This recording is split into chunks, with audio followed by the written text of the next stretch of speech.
welcome to episode 41 of Fourth and Three Dudes, probably the wrap-up episode for this season. I'm Chris, coming to you from here in lovely Peachtree Corners, Georgia. Gentlemen, go ahead and introduce yourselves. Bernie, Rain Dog, Chris Burnett, all kinds of names. And I'm here in St. Mary's, Georgia. I'm Cord. I'm in the basement. Yes, you are. That's all right. We love you down there, man. You're doing a great job. All right, well, let's go ahead. Smell mold. You smell mold? Well, what y'all drinking? I am started pre-gaming with a classic. A little automatic for the people. For the people. Man, keep it in the Creature Comforts glass. Official. I went with Sazerac rye whiskey. Delicious. What was the first word? Sazerac. Well, Sazerac. I am celebrating my run for the playoffs, how I dominated. And I'm drinking a little Pappy Van Winkles. Look at you go. I had to pry that bottle away from Bernie's wife, but I was able to. Yeah, it's almost gone now. Thank Bernie Dog wife. Nice. All right, we're going to do something a little bit different this time. But actually, we're going to let Bernie take the lead in this one to do a little bit of a talk about. I'll let you talk about it, Bernie.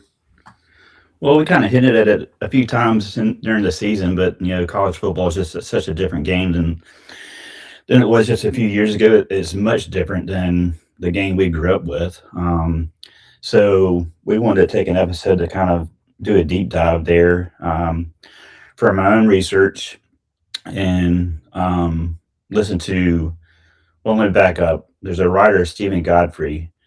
It was about 10 years ago. Read a long piece form on Bagman. He got a Bagman from the SEC to talk to him about that whole process, and it's just fascinating. So I've been following him for a while. He does some podcasts. He did one last season. I'm talking about the 2024-25 season. I did one with Ryan Nanny where they discussed who killed college football. So I'm saying to myself, maybe this doesn't work anymore. That the goals and aspirations are just different, and it's all about the money, how much money I can make as a college football player. I'm not saying that's bad. I'm not saying that's wrong. I'm just saying that's never been what we were all about, and it's not why we had success through the years. So that's kind of the crux of the basis, the foundation, I think, for them over the course of that podcast a couple years ago.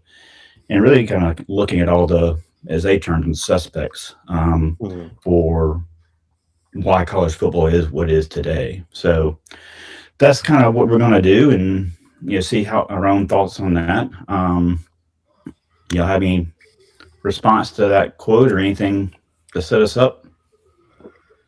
No, I mean, again, it's a really interesting question. It's one that after listening to the podcast, or more of a synopsis of the podcast, it was interesting the way that they set it up as to the things that led up to it. And it's looking back, it's like, man, it really did all kind of fall into place and change like that. And it's been a slow. It's like, death by 1,000 cuts almost with it, and it's just seems to keep increasing in speed the further along we've come, especially the past few years. With all the NIL and all that stuff, even more so.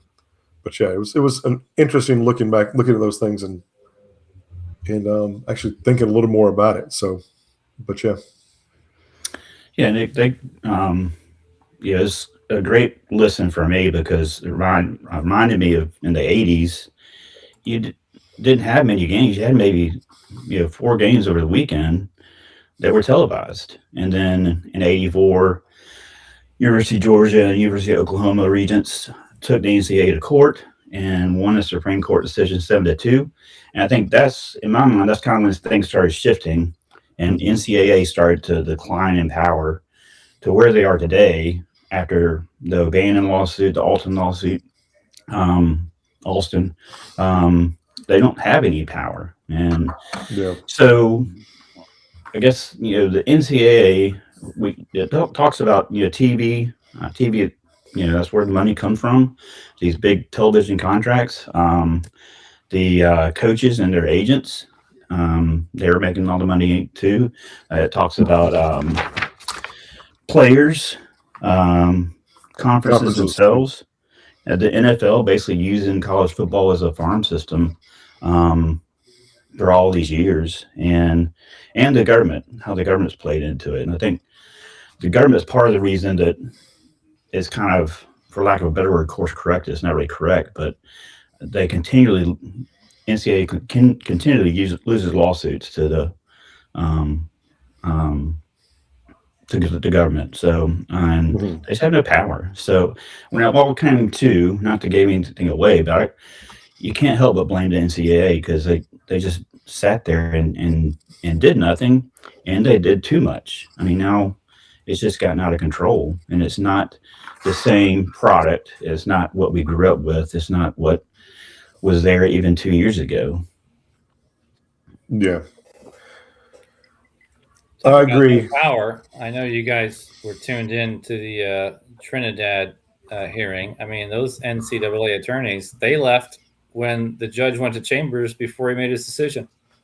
And he came back and they weren't even there. Because they knew. Yeah. It is crazy how little power the NCAA does have. And that just seems so, so opposite to the way it should be. I mean, just leading into the fact where all the people talking about needing to have a commissioner for college football, and just how to potentially, in what way is anything like this going to be able to be fixed or straightened out, or I mean, is Pandora's box open and you're never going to get it closed again? So. Yeah. And that's the question. How does it get corrected? And I don't think it will, because there's just too much money. There could be small changes, but when Justice Kavanaugh read his decision, that's 9-0 this Austin decision. I mean, he just lit into Mark Emmert, the NCAA president at the time, and said, you can't keep falling back on antitrust lawsuits and antitrust this to protect yourself from not paying players and making money off of the players' name, image, likeness. But there's too much money involved. The television contracts themselves, the conferences get richer. But I just can't be convinced that contracting instead of expanding would be better, or that it's going to happen at all, because they're just getting way too much money. Yeah, you can still have the same amount of money. Just everyone jump in the DeLorean and go back to the 90s, where the biggest conference was 10 teams. Yeah. I mean, you still have the money there. You still have TV contracts. Why do you have to have a conference with 16 teams that half of them don't play each other? I mean, look at Texas A&M. You know, how they played the bottom of the SEC and everyone thought they were number 3 in the country. Yeah. I mean, something like that. If you have smaller conferences, you know, you'll weed out those teams that really aren't as good as the rankings say they are. But I mean, I'm a capitalist. So, I mean, have the money go back to the smaller conferences. Yeah, it's just, I mean, again, all the networks and everything else, they've all set up their affiliations and things like that. With ESPN jumping with the ACC and SEC primarily, and then ACC as well.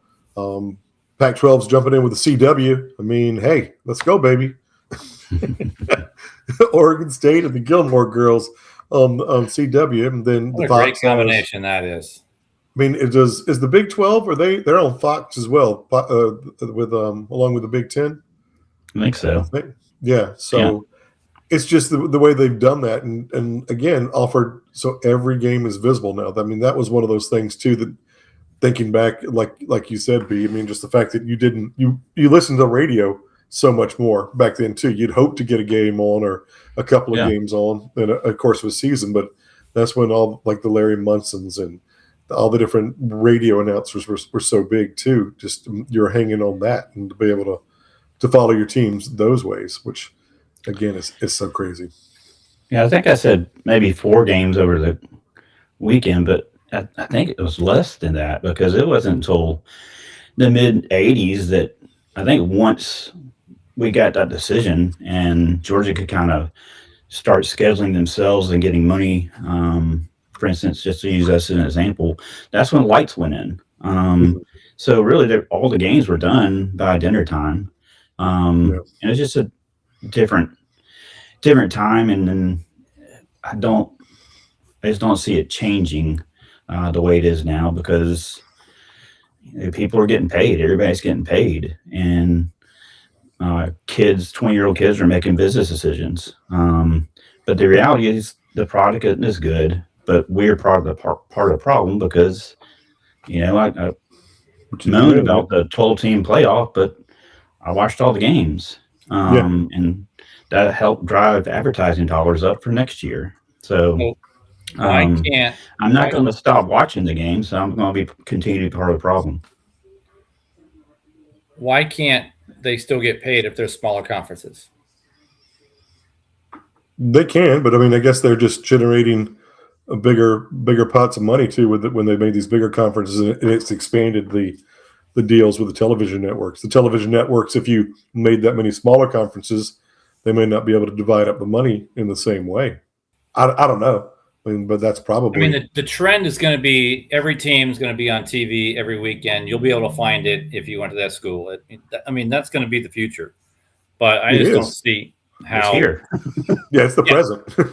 But I don't see how that translates into bigger conferences. I think the conference, I don't know, maybe that's not the issue, but I don't know. I just don't like a huge conference where, you hope you don't play the 4 best teams of the conference and you'll get a higher ranking. Well, I think part of that, the whole thing with the way that's worked out is it's luck of the draw too.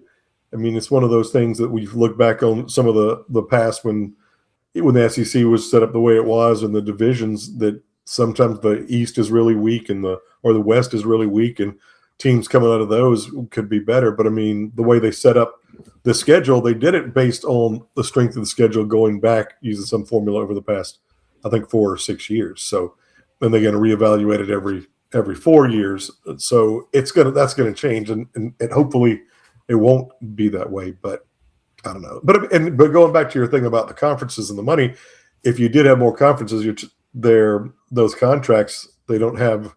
I don't think the ESPNs and the Foxes are going to jump on with 5 conferences each or whatever, depending on how many you're breaking it up. They're sticking with 2 each and giving all the money in those. So if you got those other ones, you got to find whether or not the CW. I mean, just are they going to be able to throw the same amount of money as something else? So I don't know. Well, I don't know if you need the same amount of money, but I mean, you have more networks now. You have Amazon, Fox Sports Northwest, and all those little ones. But what was I trying to say here? I lost my train of thought. Sorry, man. I threw you off. Dang it. Comes and goes. I mean, but the biggest thing with the conferences with me is just the fact that I did like. I mean, the SEC, I think, is the only one relatively that has stayed in an area, more of a region. I mean, I know we go all the way out to Oklahoma, to Missouri and Oklahoma, but it's still more the southeast. Closer, yeah. I mean, every other conference is going coast to coast except for the Pac-12. So, I mean, but how far east is the Pac-12 going with all their Colorado. state schools? Was it just Colorado? So, I mean, it's going to be more regionalized up there too. But all the rest of the conferences, I mean, literally go from coast to coast, with the Atlantic Coast Conference having the West Coast, and same thing with the Big Ten. And yeah, I mean, what sense does it make to have Stanford and Cal in the Atlantic Coast Conference? Right. Yeah, I mean, it's all about money. Well, let me ask y'all this: as the college football playoff expands, how likely do you see a possibility where it becomes 2 different playoffs? Like we had Tulane and had JMU, and they weren't very competitive in the playoffs. But those are 2 teams I would have liked to see go further. And if they were 2 different tiers of playoff system, then you can have a smaller playoff for the big boys and a smaller one for the the lower schools, and potentially more games and bigger TV contracts. So I think that would make me feel better as a fan and about the project itself, but I just don't know how likely it is that that would happen. It's not likely at all. Those schools are just feeder teams. No one's going to watch a lower tier or an NIL basket. No, they're okay. You and another person. I mean, look at all the bowl games and how many people were at those games. No one watched those. Yeah. I mean, I they just did. want to see the big. So what we've created now, we've created a top tier of teams, and they're using the bottom tier teams to pull talent in there. And so, I mean, it's going to kill those fans of the bottom tier. They're just going to get beat up and all their star players taken. Yeah, I mean the reason they've got it, the whole reason they got that one guaranteed slot too is because of the money and the monopoly kind of thing too. Get So it out. that's, well, I know, but I mean that's the reason. That's the reason why only there team was. that helped was Ole Miss and Oregon. It was Yeah. a warm-up scrimmage. But I'm just saying that's why they have those teams in there, because Yeah, if that's you a dumb don't, idea. and they're still.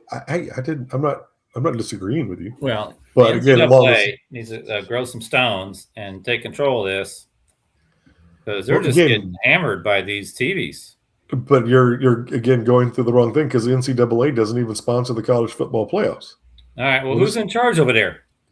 The Nobody. conferences. The conferences are the ones who made this deal with the college football playoff thing. It's a totally different entity. I mean, it's not. It literally is not tied to the NCAA. So I mean, it's a totally different thing. And unless there is somebody, I mean, you're going to have to find a person or some other kind of structure that all the conferences are going to be willing to give power to control more of that. So that's going to be I see the a good difficult thing. 3-person panel right here.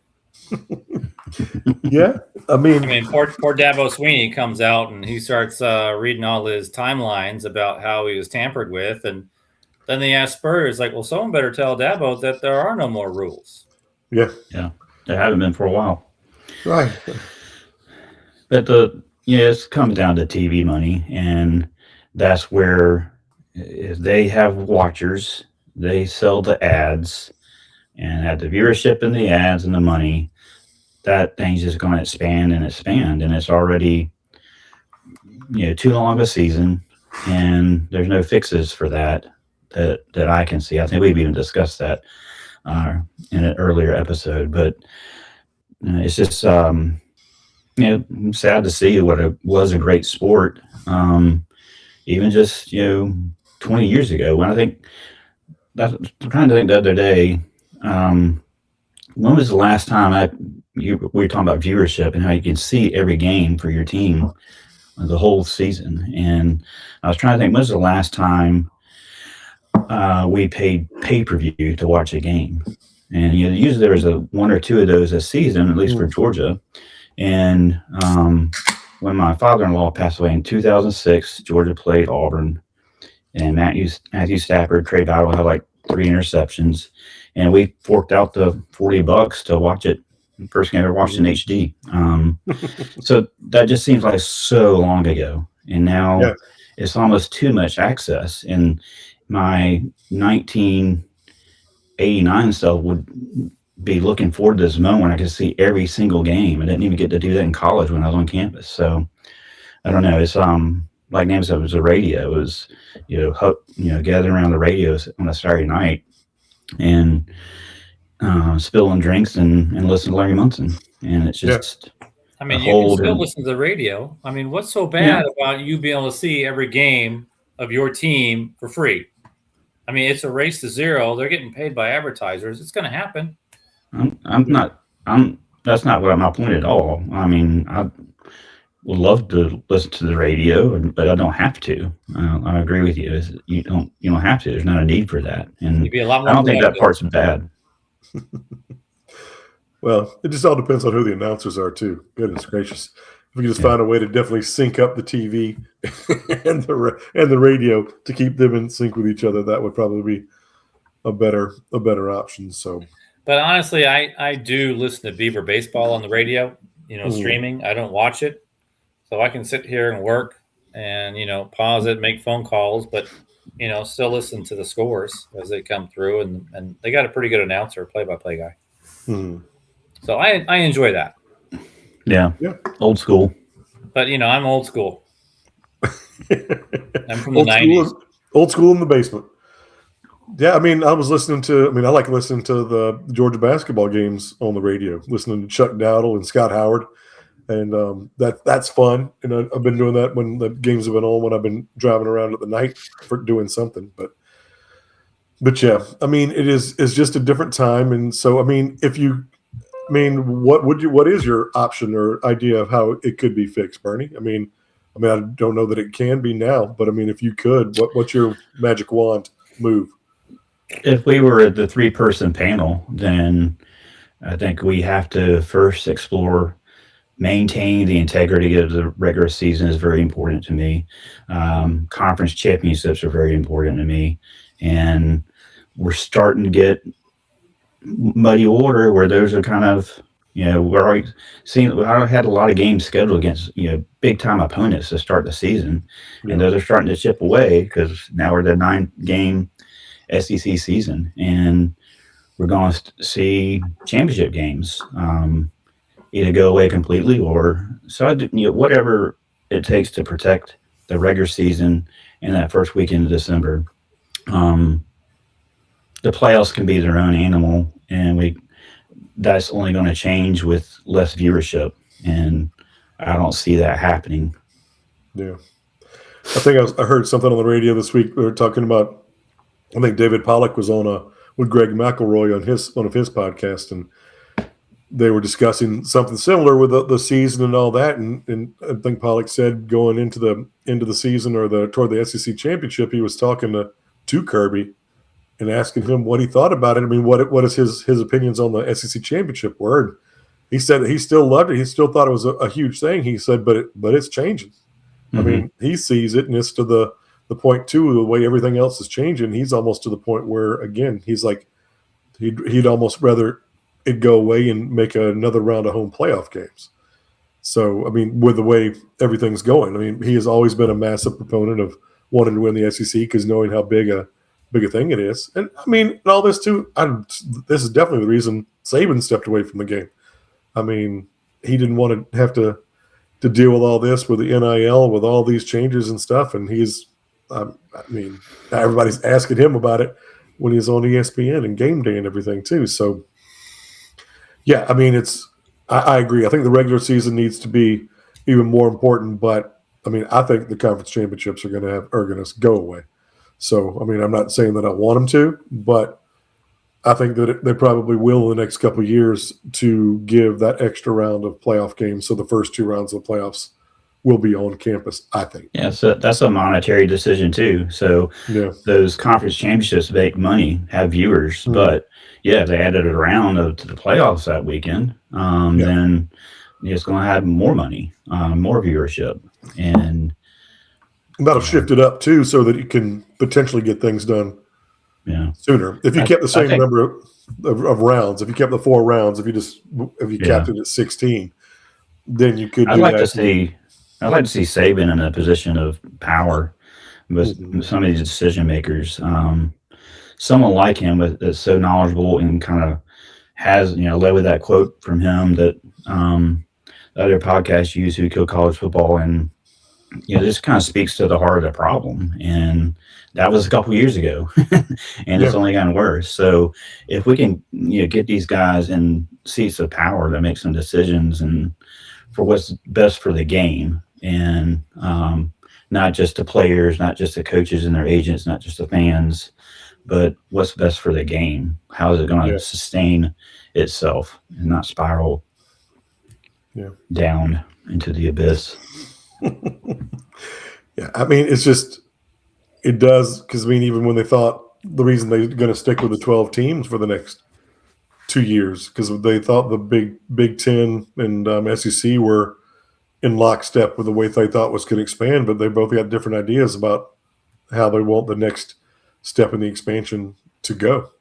And they're the ones in power now, the SEC, the Big Ten. So yep. And so if that's going to be that way and they're now out of step a little bit, it's just, again, you got to have all the conferences be willing to give that power up to an individual or a 3-person panel, then I don't know. It's going to be. They're hard pressed to make that happen. So Yeah. I believe that's going to be a difficult thing. So Yeah, I mean, what's the motivation for them to do that?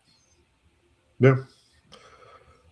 No, I mean, there's not. I mean, there's not, because they're making money. I mean, the Big Ten and SEC are making more money than anybody, but all the conferences are still making a good bit of money. So yeah, trying to see how they gonna give away a bigger piece of the pie if they did something that was more equitable and Yeah. I mean, why? Yeah, I don't know. That's the $20,000 question. Well, not $20,000 anymore. That was an old reference, but but yeah. Alrighty. Well, anything else, man? I don't know. Not that I can think of, as we'll link them in the show notes, but I highly recommend that podcast. I highly recommend going back and reading Stephen Godfrey's article on the Bagman Bagman he interviewed for that long form piece. It is a step back in time. It was only 10 years ago, but the second time I read it, last week, was in a much different frame of light. I was like, this is seedy, underhanded, but it feels kind of normal when you're paying players out on the table, and one team gets a competitive advantage. That's but anyway, that's not coming back. But I definitely recommend that podcast and that article, which we'll link. No, that podcast was really good. I mean, just again, it was just funny how the I guess talking about the NFL as being one of the suspects was just the fact that I guess this is still the only sport that there's a 3-year, or you got to be a junior to lead. And this, the NFL making it a forced farm league for them, when every other sport, basketball and baseball and all the rest of them, you can leave, either skip it or just go 1 year and then you can go. So I thought that was crazy. I hadn't thought about that before. So I don't know. Maybe make the players go to class. Well, I mean, that'd be a good thought. Live in a dorm, not a mansion. Well, when they have their Bugatti parked in the carport of their double wide, they might want to take a financial planning class. Yeah. That's a whole nother episode. Oh, geez. Right. Another one. Anyway, shout out to Peloton Kate. I filed all the paperwork to change her first name. And it takes a lot more paperwork in Cobb County to change your first name from Kate to Peloton. So I got that taken care of for her. Well, now it's Uber Kate, because she got Connor to the airport and back. So on the Peloton? Man, that's tough. That is some skills. She got the deluxe version. Nice. I bet she's in the fast lane. Gotcha. Yeah. All right. Well, I think that's going to wrap up this episode and probably wrap up the podcast for until next season. Wait, did we solve anything or no? No. We're not going to solve it. We're just talking about just different ideas. Spitballing. I like the 3-person panel. Right. I agree. We'll submit it. We'll submit it to the powers that be. See what they say. There is no powers to be. Well, that's true too.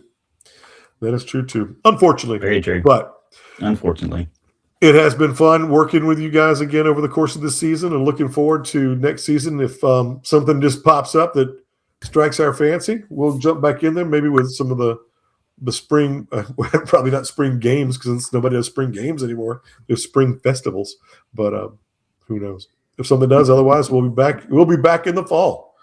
So until then, into summer, yeah. Into summer. Well, yeah, because fall's going to be middle of the season. So yeah. But all right. Well, thank you everybody for listening and liking and subscribing and telling all your friends about it. But until next season, go Dogs. Go Dogs. 3 Ubers to every Georgia player, so they don't get pulled over for reckless driving. Hey. All right.